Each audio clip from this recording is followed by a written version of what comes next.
Module 2, Volunteer Commitment.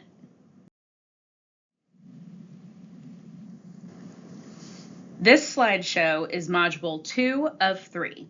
At the end of this module, you will be directed to a quiz. Once you answer the questions, please be sure to complete the final module, Module 3, and please remember that all 3 modules and the quizzes associated must be completed before CIS&T can move on to your criminal background check. The purpose of this module is for all potential new CIS&T volunteers to familiarize yourself with the CIS&T volunteer roles and volunteer code of conduct, as well as gain an understanding of the Search Institute's framework for developmental relationships and how you as a volunteer can apply this framework to form meaningful relationships with the student or students that you work with at CIS&T. Here you will see our volunteer roles: individual mentor, reading buddy, academic coach, enrichment coach, leadership group mentor, and service learning volunteers. Each of these roles, with the exception of leadership group mentor, require a weekly commitment. However, if you are unable to commit to volunteering on a weekly basis but are still interested in volunteering with us, we ask that you email us at volunteer@cisnt.org to discuss further, as we do have some campuses that can accommodate you.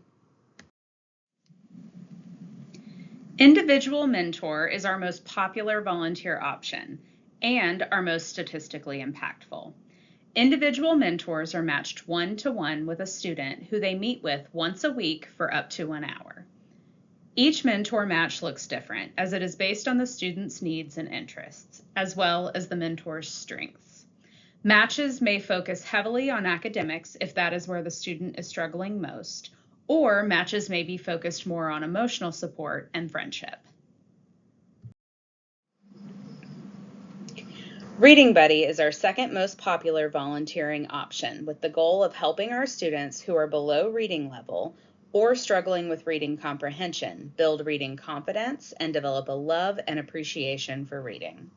A 2019 study found that 39% of 4th grade students in the state of Texas are behind reading grade level. This is critical, as after 3rd grade, reading comprehension is necessary to overall learning in all subjects. Simply put, students behind in reading are likely to be behind in all grade level subjects. Reading Buddies help encourage CIS&T students to read and to love it by coming weekly and reading together or doing reading-based activities together. This role is primarily available in our elementary programs, both daytime and after school. Reading Buddies may meet one-on-one with students or in small groups, depending on their preference, as well as the needs of the student body at the campus where they are placed. Academic coaches provide academic support, either one-on-one or in groups. This can range from homework help to subject-specific tutoring, depending on the student needs and the volunteer's level of expertise. Academic coaches are needed in all CIS&T programs, but are especially utilized in our after-school programs. Enrichment coaches focus on enrichment-based activities such as sports or art and are primarily placed in our after-school programs.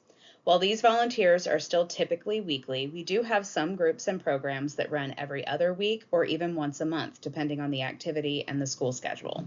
We still do ask that volunteers who apply for this role be ready to commit to weekly volunteering unless otherwise discussed with CIS&T staff. Feel free to email us at volunteer@cisnt.org to discuss further if you have questions. Coaches may be plugged into existing enrichment groups or may help start a new one. Leadership group mentor is a great option for people who are interested in mentoring but not quite ready to jump fully into a one-to-one weekly match. Our leadership groups, often called Lunch with a Leader, are weekly character building groups run by the CIS&T site coordinator that bring in mentoring in a group atmosphere once per month. Mentors are preferably matched one-to-one, but often matched with 2 or 3 students, depending on the number of student participants and available mentors for each group. Mentors are strongly encouraged to come an additional time each month to meet individually with their student or students if possible. However, this is not required. It is important to note that leadership groups are only run at select campuses and are not available at every CIS&T program. If you'd like more information on where leadership groups are operating, you can reach out to our Director of Volunteers, Jennifer Hughes, at jhughes@cisnt.org. Service learning volunteers are any volunteers who are completing a service requirement with CIS&T for a class course or an extracurricular project of some kind. Volunteer service can be a great way to gain hands-on experience outside the classroom while giving back to your local community. Students who fall into this category may fall into any of the before-mentioned volunteer roles, or they may be doing something different depending on the class requirement. If we do not currently have a partnership with your class, please be sure to email Jennifer Hughes at jhughes@cisnt.org to ensure that we are able to place you prior to completing your background check. Please note that CIS&T does not allow individuals to complete court-ordered service hours with our organization, as our volunteer roles consist solely of direct youth services. Now that you know about our volunteer roles, we will be going over the CIS&T Volunteer Code of Conduct, which outlines the rules and regulations that must be followed by all CIS&T volunteers. These guidelines are in place to protect our students and staff, as well as you as a volunteer. Please be aware that volunteers who break one or more of the following rules may have their volunteer role terminated. If you have questions or concerns about any of the following guidelines, please reach out to our Director of Volunteers, Jennifer Hughes, at jhughes@cisnt.org. Rule 1. Adhere to the schedule agreed upon with your site coordinator. Once you are deployed to a school program, you and your site coordinator will determine a schedule before you get started.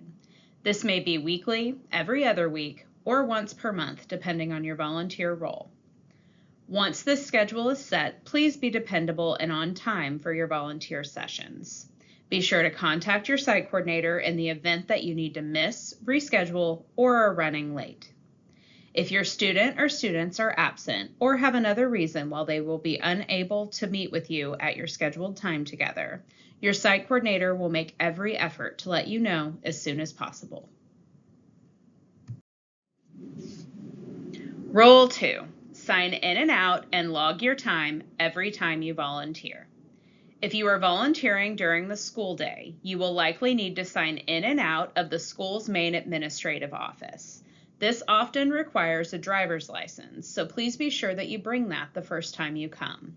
Signing in and out of the school's main administrative office is not always needed if you are volunteering in the after-school program, but defer to your site coordinator to ensure that you follow the process required at your campus. Additionally, all volunteers are required to sign in and out using the Better Impact system to log your time for CIS&T. Your site coordinator will show you how to do this at your campus introduction, and there will be a short training on how to use the system in Module 3 of this orientation as well. Rule 3. Remain supervised at all times and never volunteer off your school campus. All volunteer interactions at CIS&T must take place at the student's campus and in sight of CIS&T or school personnel. Your site coordinator will show you the designated areas on campus where you are allowed to volunteer, such as the cafeteria, library, CIS office, etc., and you should remain in these areas at all times. On occasion, there may be an activity promoted through the school or CIS&T, such as an approved field trip or an extracurricular activity, that you are allowed to volunteer at. This must be approved by your site coordinator. Invitations to personal activities of the student or the student's family, such as birthday parties, non-school sport activities, etc., must be politely declined. Rule 4. Never exchange personal contact information. As mentioned in the previous slide, all volunteer to student interactions must take place in the school setting, and under the supervision of CIS&T or school staff. As such, volunteers and students should not exchange personal contact information, including but not limited to phone number, email address, and/or social media info. Rule 5, do not take pictures of any students while volunteering and do not permit students to take pictures of your session. A picture of you and your student can be taken and printed by the site coordinator if the student has appropriate photo consent. Ask your site coordinator for more information if this is something that you want. Rule 6, observe appropriate boundaries with your student, both physically and emotionally. If your student or students are directing conversation toward inappropriate topics such as illegal activities or subjects related to sexual activity, you should stop the conversation and inform the site coordinator before you leave for the day.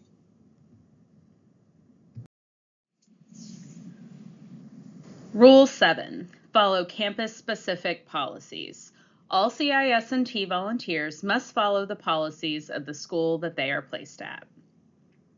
This includes following the school dress code and staying in designated areas, as well as following all school district safety and security procedures and protocols. Your site coordinator will provide more information at your campus introduction meeting. Rule 8, maintain student confidentiality. Treat all sensitive information about children or families as strictly confidential and do not share with your friends or family. However, please be sure to discuss all information, good or bad, with your site coordinator. Rule 9, abuse and neglect reporting. Texas law requires that any person who believes a child is being abused, neglected, or exploited to report the circumstances to Texas Department of Family and Protective Services at 1-800-252-5400 or online at texasabusehotline.org. If you think a report may be needed, you must talk to your site coordinator prior to leaving campus. If you're unsure about whether or not something constitutes abuse or neglect, your site coordinator will help you. Rule 10, bringing in outside items. Any materials, food, or anything not supplied by CIS&T must be approved by the CIS&T site coordinator prior to the volunteer sharing it with their student or students. If the volunteer wishes, gifts valued at no more than $25 may be given to the student for birthdays, holidays, etc., but only with site coordinator approval. Rule 11, no religious proselytizing. Federal law prohibits the establishing or sponsoring of any religion in public schools. All volunteer efforts within CIS&T programs must be non-sectarian in nature. Rule 12, adhere to our policies if arrested. If you are arrested at any point while volunteering with Communities and Schools of North Texas, you must notify the CIS&T Volunteer Director, Jennifer Hughes, at jhughes@cisnt.org within 48 hours of release. Now that we've discussed the various volunteer roles that CIS&T offers and the volunteer code of conduct that you must follow while serving with us, let's talk about how you can develop a positive relationship with the student or students that you work with. Here we will discuss the Search Institute's Positive Student Engagement and Developmental Relationships model. The Search Institute is a nonprofit organization that collaborates with partners to conduct and apply research that promotes positive youth development and advances equity. Positive student engagement in school, as well as robust developmental relationships, are essential to help young people discover how to become their best selves.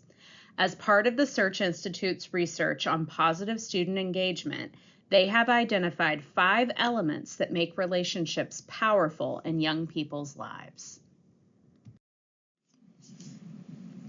We know that students who are positively engaged at school are more likely to have better attendance and academic performance, as well as fewer behavioral problems.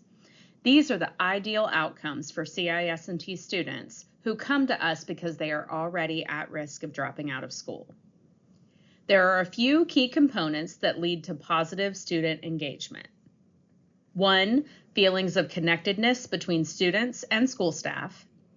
2, a sense of belonging at school. 3, an internal motivation and drive to do well. And 4, a web of trusting, caring, supportive relationships.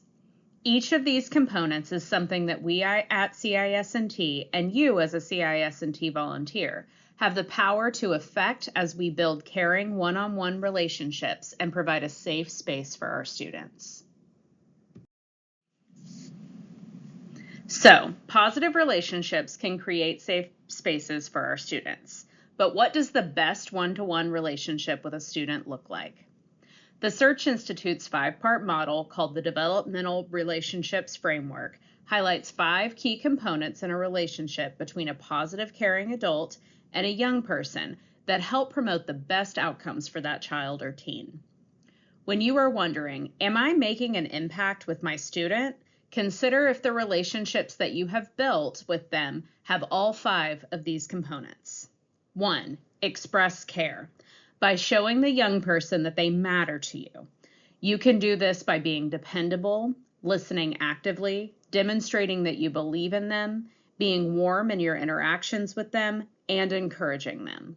This is the most important component because, as a longtime educator, Rita Pearson once said, kids don't learn from somebody they don't like. Students have to know above all else that you are rooting for them. Number 2, challenge their growth by encouraging them to keep getting better. Expect their best and help them learn from mistakes and setbacks. We do a lot of this at CIS&T when we help students set goals for their behavior, academics, and attendance. Often, expressing care and challenging growth go hand in hand. You might find yourself saying to a student, "I believe in you, and that's why I know you can do better next time."